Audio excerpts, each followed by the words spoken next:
Polar's suspension of its pasta plant in central Maracaibo City last month was symptomatic of both private businesses' disputes with President Nicolas Maduro's government over currency controls and Venezuela's shortages of staples.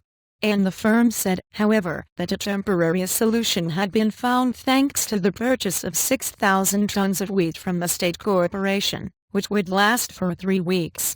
And the temporary reactivation of production, however, does not resolve Polar Foods' underlying problem, which can only be resolved by the currency authority's timely allocation of the foreign currency needed for imports of raw materials and supplies, it said in a statement. And companies pay local bolivars to currency board Cencoex, formerly known as Cadivi, to get US dollars for imports. And businessmen say the process is bogged down by bureaucracy, corruption and delays. Maduro accuses entrepreneurs of exaggerating currency needs so they can flip dollars on the black market for a healthy profit.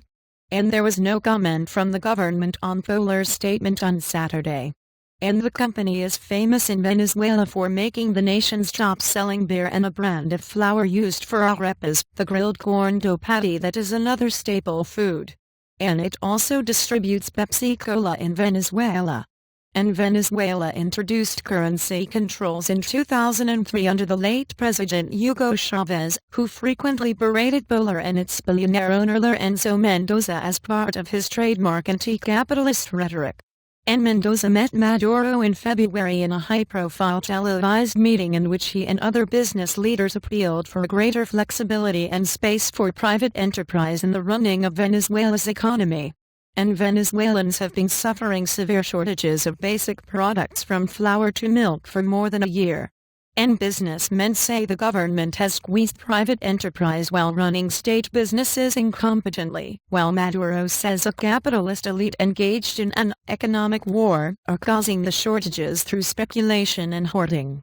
And Venezuela suffers the highest inflation in the Americas, with March's consumer price rise 4.1% and the annualized rate around 60%. And the central bank has not published the April rate despite being supposed to do so within the first 10 days of the month.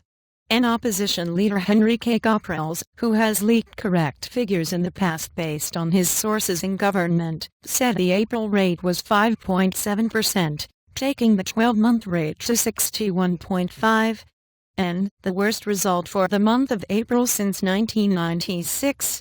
The economic disaster continues, he said via Twitter. And the Maduro government says 3 months of protests against him, many turning violent, have exacerbated inflation and also caused other disruptions to the OPEC nation's economy. And, reporting by Diego Oren and Rick Hawthorne, editing by Margarita.